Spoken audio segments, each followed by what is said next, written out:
Welcome students. Vector addition by rectangular components वाले lecture को हम कंटिन्यू करेंगे और इसमें जो हमने प्रोसेस पढ़ा था जिसके तहत हम जो है vector addition by rectangular components perform कर सकते हैं, उसी के जरिए जो है हम लोग जो है आज जो चीज़ पढ़ने जा रहे हैं वो हम वही स्टेप्स को रिपीट करेंगे जिसमें हम vector addition by rectangular components देखेंगे, जिसमें मैं आपको ये दिखा रही हूँ कि हमारे पास कौन से स्टेप्स होते हैं जिसके जरिए हम vector addition by rectangular components कर सकते हैं। उसके लिए वही वाली फिगर जो है मैं यहाँ पेस्ट करने जा रही हूँ। ये हमारे पास वही फिगर आ गई जो हमने पहले डिस्कस की थी कि हमारे पास इसमें हमने दो वेक्टर्स लिए थे, ए और बी हमारे पास वेक्टर्स थे। स्टूडेंट्स, ए और बी वेक्टर्स को का जो रिजल्टेंट हमने फाइंड आउट किया था वो आर वेक्टर था जो कि ए प्लस बी से आया था। अब इसका जो प्रोसेस है यानी कि जो स्टेप्स हैं उसमें सबसे पहला स्टेप जो होता है वो हमारे पास क्या होता है कि हमने जो है वो एक्स और वाई कंपोनेंट फाइंड आउट करने होते हैं ऑल वेक्टर्स के। जो भी हमारे पास गिवन वेक्टर्स हैं उनके एक्स और वाई कंपोनेंट्स फाइंड आउट करने हैं, या फिर आप ये भी कह सकते हैं कि हमने जो है उनको रेक्टेंगुलर कंपोनेंट्स में रिजॉल्व करना है। जिस तरह से हमारे पास ए और बी वेक्टर्स थे, हमने उसके एक्स और वाई कंपोनेंट में उसको किस तरह से रिजॉल्व किया कि उसका एक्स कंपोनेंट जो है वो ए एक्स है और उसका वाई कंपोनेंट जो है हमारे पास ए वाई है। इसी तरह बी वेक्टर को जब हेड टू टेल रूल से हमने यहाँ कंबाइन करके लगाया तो हमारे पास उसके जो एक्स कंपोनेंट बी एक्स और बी वाई आ गए, यानी कि आपने एक्स और वाई कंपोनेंट फाइंड आउट कर लिया ऑल वेक्टर्स का ऑफ ऑल वेक्टर्स भी मैं यहाँ लिख देती हूँ, ठीक है। अच्छा, अब जो सेकंड स्टेप आ जाता है वो है हमारे पास कि आपने आर एक्स फाइंड आउट करना है। आर एक्स जो है वो हमारे पास रिजल्टेंट वेक्टर है ऑफ एक्स कंपोनेंट जो कि हमारे पास बराबर होता है, और मतलब कि वो हमारे पास किसके बराबर होता है, all all vectors vectors lying in या फिर ऑल वेक्टर्स एक्स कंपोनेंट, ठीक है, को अगर हम ऐड अप कर लें, ऐड ऑल, या फिर आप यहाँ ऐड अप कर लें, ठीक है, add all vectors of x component, यानी कि आर एक्स जो है वो हम किस तरह से फाइंड आउट कर सकते हैं कि जो भी हमारे पास एक्स कंपोनेंट आए हैं वेक्टर्स के उन सबको ऐड अप करके। जिस तरह से आर एक्स हमने स्टूडेंट्स इस केस में हमने फाइंड आउट किया था कि हमारे पास वो ए एक्स प्लस बी एक्स के बराबर आया था, ठीक है। इसी तरह हम जो है वो आर वाई भी फाइंड आउट कर सकते हैं। हमारे पास थर्ड स्टेप होगा आर वाई जो है वो आप किस तरह से फाइंड आउट कर सकते हैं कि ऐड करने all y components of the vectors, ठीक है। आप सारे y कंपोनेंट्स को अगर ऐड अप कर लें तो हमारे पास आर वाई आएगा। जिस तरह से इस केस में हमारे पास आर वाई जो है वो स्टूडेंट्स वो क्या आया था, ए वाई प्लस बी वाई आया था, ठीक। अब फोर्थ स्टेप जो है स्टूडेंट्स हमारे पास वो क्या है, फोर्थ स्टेप हमारे पास ये है कि हमने क्या करना है, हमने इसका magnitude of the resultant vector find out करना है, यानी कि आर वेक्टर का मैग्नीट्यूड, ठीक है। और वो हम किस तरह से फाइंड आउट कर सकते हैं, वो हमारे पास बराबर होता है आर एक्स का स्क्वायर प्लस आर वाई का स्क्वायर के बराबर हो जाता है, यानी कि जितने हमारे पास आर एक्स जो है वो X component of the resultant vector है और आर वाई जो है वो Y component of the resultant vector है, तो उसका स्क्वायर करके और उसका अंडर रूट ले लेना है हमने। अब फिर उसके बाद लास्ट स्टेप जो इसका फिफ्थ स्टेप जो हम कहलाते हैं वो हमारे पास क्या है कि हमने इसकी डायरेक्शन फाइंड आउट करनी है, और डायरेक्शन जो है वो रिजल्टेंट वेक्टर की थीटा से फाइंड आउट की जाती है, जो कि हमारे पास किसके बराबर होता है, tan inverse of R Y divided by R X, ठीक। यानी कि ये हमने वो फॉर्मूला जो कि हमने पिछले लेक्चर में पढ़े थे, हमने आज उनके स्टेप्स जो हैं वो प्रॉपर वे में डिफाइन कर दिए। अब स्टूडेंट्स, ये जो एंगल है यानी कि थीटा एंगल जो हमने डिफाइन किया है जो कि हमें बेसिकली डायरेक्शन बता रहा होता है, ये डिपेंड कर रहा होता है बेसिकली आर एक्स और आर वाई के साइंस पे। यानी कि आर एक्स हमारे पास उसकी वैल्यू जो है वो पॉजिटिव है या फिर नेगेटिव है, ये डिपेंड इस पे, और मतलब कि आर एक्स और यहाँ मैं आर वाई भी लिख देती हूँ, आर एक्स और आर वाई की पॉजिटिव या नेगेटिव वैल्यूज पे डिपेंड कर रहा होता है थीटा की वैल्यू। अब इस चीज को हम किस तरह से समझ सकते हैं वो मैं आपको एक्सप्लेन करती हूँ कि अगर यही वाला जो फॉर्मूला जो हमने लिखा है theta is equal to tan inverse of R Y divide by X, यहाँ मैं इसकी वैल्यू पुट कर दूँ स्टूडेंट्स, यानी कि tan inverse of R Y divide by R X जो है वो हमारे पास किसके बराबर होता है, A Y plus B Y divided by A X plus B X, ठीक है।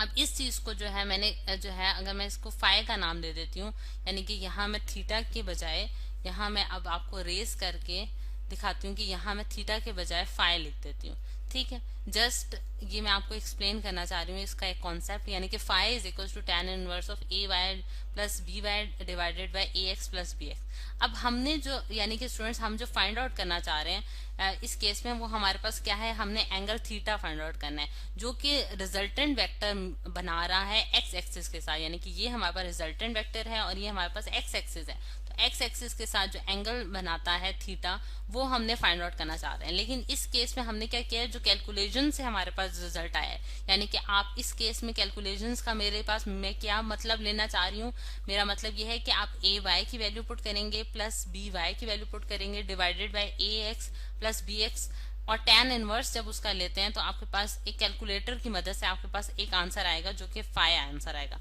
लेकिन इस केस में स्टूडेंट्स हमारे पास जो चीज है वो ये है कि हमारे पास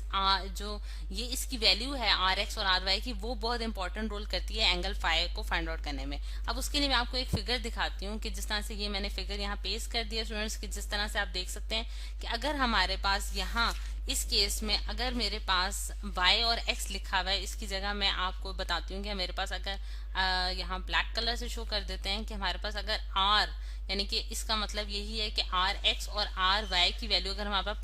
पॉजिटिव होगी, ठीक है, तो उस केस में हमारे पास क्या होगा कि हमारे पास वो फर्स्ट क्वाड्रेंट में लाई करेंगे, ठीक है। और इसी तरह अगर मेरे पास आर एक्स की वैल्यू जो है वो सॉरी आर वाई की वैल्यू अगर पॉजिटिव हो जाती है और आर एक्स की वैल्यू मेरे पास नेगेटिव हो जाती है, ठीक है, आर वाई की वैल्यू पॉजिटिव और आर एक्स की वैल्यू नेगेटिव होती है तो सेकंड क्वाड्रेंट आ जाएगा। इसी तरह अगर आर वाई और आर एक्स दोनों की वैल्यू मेरे पास नेगेटिव हो जाए तो ये मेरे पास थर्ड क्वाड्रेंट आ जाता है। और इसी तरह मेरे पास आर वाई की वैल्यू अगर नेगेटिव हो जाए और आर एक्स की वैल्यू मेरे पास पॉजिटिव हो जाए तो मेरे पास क्या हो जाएगा कि मेरे पास ये चीज जो है ये मेरे पास फोर्थ क्वाड्रेंट में आ जाएगी। ठीक, अब इसको मैं आपको एक्सप्लेन करती हूँ कि ये किस तरह से जो है ये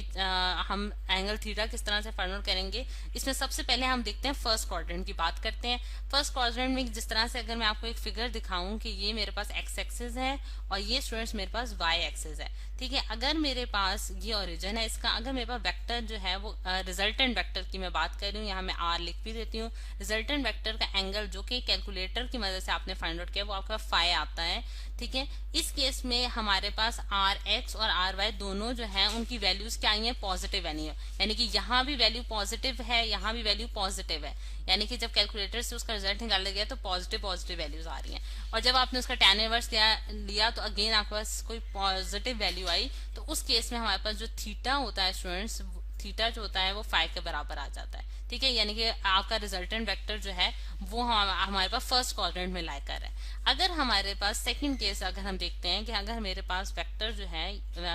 यहाँ मैं यूं करके बना देती हूँ ताकि हम इसको एक्सप्लेन कर सकें। ये मेरा वाई एक्सिस हो गया स्टूडेंट्स, ये मेरे पास एक्स एक्सिस हो गया, ठीक है। और ये माइनस एक्स एक्सिस होगा क्योंकि यहाँ जो है वो एक्स एक्सिस की वैल्यूज जो है वो नेगेटिव हो जाएंगी और यहाँ एक्स एक्सिस की वैल्यूज जो है वो पॉजिटिव होंगी, एक्स की वैल्यू हमारे पास पॉजिटिव होंगी। अगर मेरे पास वेक्टर रिजल्टेंट वेक्टर कुछ इस तरह से यहाँ इस जगह पे लाई करता है तो मैं ये देखती हूँ कि मैं जो कैलकुलेटर की मदद से एंगल फाइंड आउट करूंगी वो ये वाला एंगल होगा जो कि फाई एंगल आएगा। तो अब थीटा फाइंड आउट करने के लिए स्टूडेंट्स मुझे यानी कि मुझे एक्स एक्सिस के साथ देखना है और पॉजिटिव एक्स एक्सिस के लिए जो मेरे पास थीटा की वैल्यू आएगी वो किस तरह से आएगी, theta is equal to 180 degree minus phi. अब 180 डिग्री माइनस फाई मैंने क्यों किया, क्योंकि ये पूरा एंगल जो है ये 180 डिग्री का था, यानी कि ये पूरा अगर मैं पिंक कलर शो करने जाऊं तो ये मेरा पूरा एंगल 180 डिग्री का, उसमें से अगर मैंने फाई एंगल को माइनस कर दिया है तो एक्स एक्सिस से मैं ये एंगल निकाल सकती हूँ जो कि मेरे पास क्या आएगा 180 डिग्री माइनस फाई। ठीक, अब अगर हम देखें थर्ड अगर मैं बनाती हूँ यहाँ ऑरेंज कलर ले लेते हैं स्टूडेंट्स। अगर मैं थर्ड क्वाड्रेंट बनाती हूँ तो आप देख सकते हैं कि ये मेरे पास थर्ड क्वाड्रेंट होगा। थर्ड क्वाड्रेंट में मेरे पास माइनस वाई एक्सिस है और ये मेरे पास माइनस एक्स एक्सिस है और ये मेरे पास पॉजिटिव एक्स एक्सिस है। अब मेरे पास जो रिजल्टेंट वेक्टर है स्टूडेंट्स वो कुछ इस तरह से यहाँ इस क्वाड्रेंट में आ रहा है, ठीक है। और मैंने कैलकुलेटर की मदद से जो एंगल फाइंड आउट किया है वो फाई है, दिस वन, ठीक है। अब मैं जो है मैं पॉजिटिव एक्स एक्सिस से एंगल निकालना चाहती हूँ, यानी कि जिस तरह से मैंने आपको पहले भी एक्सप्लेन किया है कि जो रिजल्टेंट वेक्टर होता है वो always with respect to the positive x axis होता है, यानी कि ये पूरा एंगल जो है वो मैं फाइंड आउट करना चाह रही हूँ। यहाँ मैं दोबारा फाइल लिख देती हूँ, वो क्रॉस अप हो गया था, ठीक। अब ये एंगल जो मैंने फाइंड आउट करना है ये मैं किस तरह से फाइंड आउट कर सकती हूँ, यानी कि थीटा एंगल जो होगा वो हमारे पास किसके बराबर होगा 180 डिग्री 180, इसको थोड़ा सा स्क्रॉल करके इधर ले आते हैं ताकि हमें ये चीज क्लियर हो सके। 180 डिग्री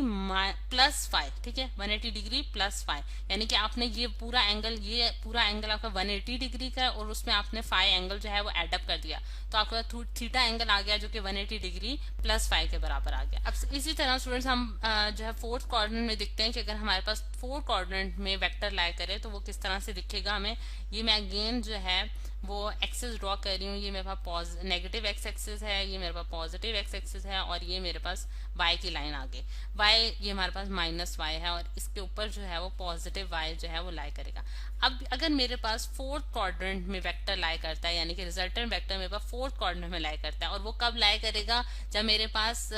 आर वाई की वैल्यू नेगेटिव होगी और आर एक्स की वैल्यू पॉजिटिव होगी, जो कि मैंने आपको यहाँ एक्सप्लेन किया कि किस तरह से हमारे पास रिजल्टेंट वेक्टर फोर्थ क्वाड्रेंट में आएगा। अब मेरे पास जो एंगल कैलकुलेटर की मदद से आया वो ये वाला एंगल आया जो कि फाई मैंने कैलकुलेट किया है, लेकिन मैं कौन सा एंगल फाइंड आउट करती हूँ, मैं वो एंगल फाइंड आउट करना चाहती हूँ जो कि पॉजिटिव एक्स एक्सिस से स्टार्ट होके उस रिजल्टेंट वेक्टर तक लाई करता है। और ये किस तरह मैं फाइंड आउट करूंगी, यानी कि थीटा जो होगा वो इस केस में हमारे पास क्या आएगा, 360 डिग्री माइनस 5, 360 डिग्री माइनस 5, क्योंकि हमारे पास स्टूडेंट्स हम जानते हैं कि यहाँ से पूरा अगर राउंड अबाउट लूं यहाँ तक तो मेरे पास कितना एंगल बनता है, 360 डिग्री बनता है, जो कि पूरा एक सर्कल का एंगल होता है, ठीक है। लेकिन उसमें से अगर मैं 5 एंगल माइनस कर दूं तो मैं ये थीटा एंगल फाइंड आउट कर सकती हूँ, जो कि मैंने पर्पल लाइन से शो किया है। तो ये इस तरह से स्टूडेंट्स हम जो है वो देखते हैं कि हमारे पास अगर रिजल्टेंट वेक्टर जो है वो हमारे पास फर्स्ट क्वाड्रेंट में आता है, सेकंड क्वाड्रेंट में आता है, थर्ड में आता है, फोर्थ में आता है, तो उसके मुताबिक हम थीटा एंगल जो है वो किस तरह से फाइंड आउट कर सकते हैं। और फिर